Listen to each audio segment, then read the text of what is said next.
या ठिकाणी माननीय शिक्षण मंत्र्यांनी माहिती घेतली, ही वस्तुस्थिती आहे. 81.40 त्या पुष्पा सूर्यवंशी नावाच्या विद्यार्थिनीला पर्सेंटेज होते.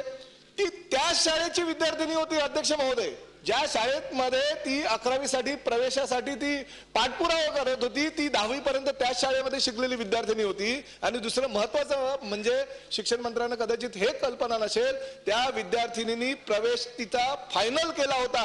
20,000 रुपये त्या प्राचार्याने त्या ठिकाणच्या प्राध्यापकांना घेतले होते आणि ते 20,000 रुपये घेऊन सुद्धा तिचं ऍडमिशन नंतर रद्द केलं, म्हणून तिने आत्महत्या केली अध्यक्ष महोदय. याचा अर्थ हा शिक्षण खात्याचा गोंधळ आहे. शिक्षण खात्याच्या उपसंचालकांनी वेळोवेळी योग्य ते मार्गदर्शन प्रत्येक महाविद्यालयाला न केल्यामुळे विद्यार्थिनी आत्महत्या करतायत आणि विद्यार्थी आत्महत्या करतायत अध्यक्ष महोदय. कुठेतरी का कुठल्या बेसवर संस्थेने पैसे घेतले? 20,000 रुपये. ती त्या मुलीचं शिक्षण तिच्या गावी होऊ शकत नव्हतं, तिची आर्थिक परिस्थिती अतिशय वाईट होती, म्हणून ती विद्यार्थिनी आपल्या बहिणीकडे नवी मुंबईला कळंबोलीला राहायला आली होती अध्यक्ष महोदय. आणि ते असताना 20,000 रुपये त्या विद्यार्थिनीच्या बहिणीने कर्ज काढून जमा केले, ते कॉलेजच्या प्राचार्यांना दिले आणि ते 20,000 देऊन सुद्धा तो प्रवेश झालेला नाही, रद्द केला, म्हणून तिने आत्महत्या केली. ही वस्तुस्थिती सुद्धा सभागृहाच्या निदर्शनाला आली पाहिजे अध्यक्ष महोदय. ठीक आहे, चांगलं. मंत्री महोदय. अध्यक्ष महाराज, सन्माननीय प्रताप सरनाईक साहेब म्हणतात ते खरं आहे. याचं कारण असं आहे, त्या शाळेने ऑफलाईन जे प्रवेश मागतायत ना लोक, संस्था, ते यासाठी मागतायत. असे पैसे घेऊन ऍडमिशन करायचे आहेत, त्यांना आपण समर्थन देणार आहोत का? एकदा ठरवलं पाहिजे. त्या शाळेला ऑफलाईन प्रवेश देण्याची हिंमत का झाली?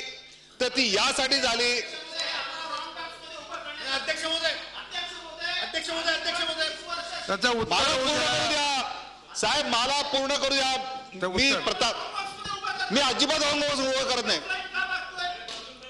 मी तुमचं म्हणत, काही संस्था चालक का ऑफलाईन मागतायत? त्या संस्था चालकाने 20 नाहीये मेरिट. अहो मेरिट नाहीये त्याच्या. अहो ऑफलाईन मध्ये साहेब असं आहे, सर्वोच्च न्यायालयामध्ये गेल्या वेळी ऑफलाईन गेल्यानंतर मेरिट पाळलं नाही, म्हणून सर्वोच्च न्यायालयाने सांगितलं की शेवटपर्यंत प्रत्येक ऍडमिशन ऑनलाईन करा.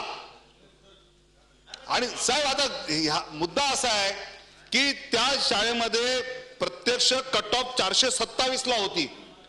या पुष्पा सूर्यवंशीला 407 मार्क होते.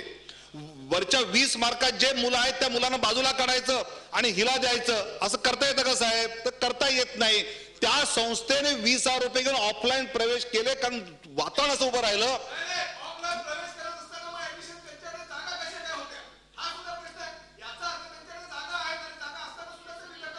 ऐका तर पूर्ण ऐका तर ना. आधी ऐका तर साहेब, ऑफलाईनला प्रवेश दिला. सरनाईक जरा ऐकून. अध्यक्ष महाराज, ऑफलाईन प्रवेश अलाउडच नाही. त्या संस्थेला जे वर्तमानपत्रामध्ये सगळी आश्वासने दिली जातात, त्यातनं असं वाटलं की 4थ्या राऊंड नंतर ऑफलाईन होईल. आपल्याला 4-5 मुलं निघून जातात दुसऱ्या शाळेमध्ये, तर त्यावेळी आपण हे ऍडिशनल पैसे घेऊन यांना देऊ असं बुकिंग करून ठेवलं अनधिकृतपणे. त्याची त्या शाळेवर कारवाई करूच आपण. पण मला पुन्हा विनंती करायची आहे, आपल्या सभागृहात चालणाऱ्या प्रत्येक वाक्याकडे लोक अतिशय सिरियसली पाहतात, त्यातनं काही मेसेज घेतात, तो योग्य मेसेज देऊया एवढीच विनंती करतो. तरी आपण बैठक करू. झी 24 तास रहा एक पाऊल पुढे.